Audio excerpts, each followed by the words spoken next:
अगर आप भी अपनी माँ से बहुत ज़्यादा प्यार करते हैं तो ये कहानी है आपके लिए। नमस्कार, मैं हूँ गौरव। आप सुन रहे हैं गौरव की कहानियाँ। ये कहानी एक लेखक लिखते हैं जो कि जब मैं बहुत छोटा था तो मैं अपनी माँ से बहुत नफ़रत करता था। मेरी माँ एक आँख वाली थी तो मुझे अपनी माँ बहुत ज़्यादा बुरी लगती थी। जब मुझे मेरी माँ स्कूल छोड़ने जाती थी तो मुझे शर्म महसूस होती थी। मेरे दोस्त मेरा मजाक उड़ाते थे।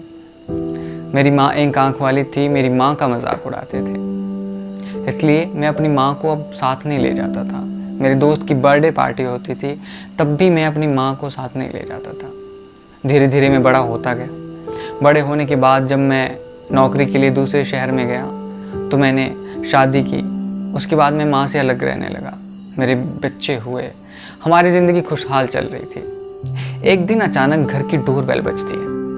मेरे बच्चे बाहर एक महिला का मजाक उड़ा रहे होते हैं।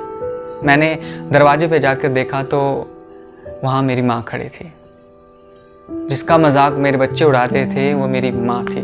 मैंने माँ से पूछा कि माँ, आप यहाँ पे क्या कर रहे हैं? मेरी माँ ने कहा कि बेटा माफ़ करना, मैं गलत पते पे आ गई। मैं अपने बहू और बेटे से मिलने आई थी पर शायद मैं गलत पते पे आ गई हूँ, इसलिए मैं चलती हूँ। माँ वहाँ से चली जाती है। कुछ दिन के बाद मुझे एक स्कूल से, मेरे पुराने स्कूल से लेटर आता है रीयूनियन का।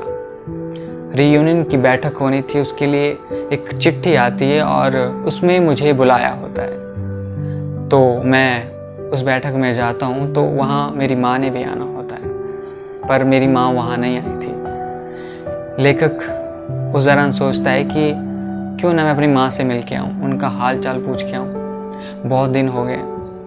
वो स्कूल से बैठक के बाद निकल जाते हैं और अपने पुराने मकान में अपनी माँ को ढूंढने लगते हैं, मगर उस पुराने मकान में उनकी माँ नहीं थी।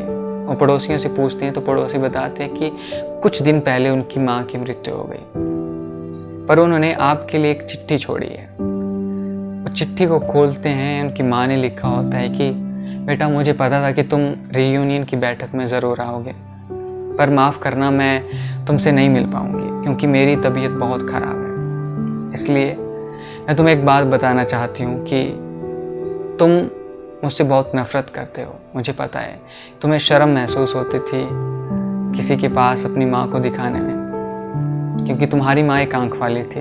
पर मैं तुम्हें बता दूँ कि जब तुम्हारा एक्सीडेंट हुआ था, तुम्हारा हादसा हुआ था बचपन में, तो तुम्हारी एक आँख चली गई थी और मैंने तुम्हें अपनी आँख डोनेट की थी। उसके बाद लेखक ज़ोर ज़ोर से रोते हैं, उनकी आँख में आंसू होते हैं।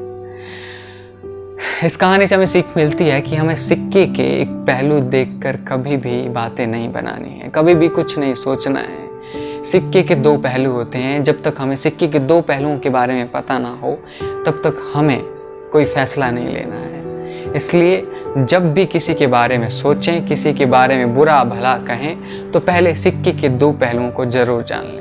क्या पता किसी व्यक्ति की स्थिति क्या है, ये आपको नहीं पता। इसलिए अगर आप कुछ अच्छा सुन रहे हैं तो आप गौरव शर्मा को सुन रहे हैं। आज के लिए इतना ही। हर रोज़ नई कहानी के साथ जुड़ेंगे। तब तक के लिए जय हिंद, जय भारत। धन्यवाद।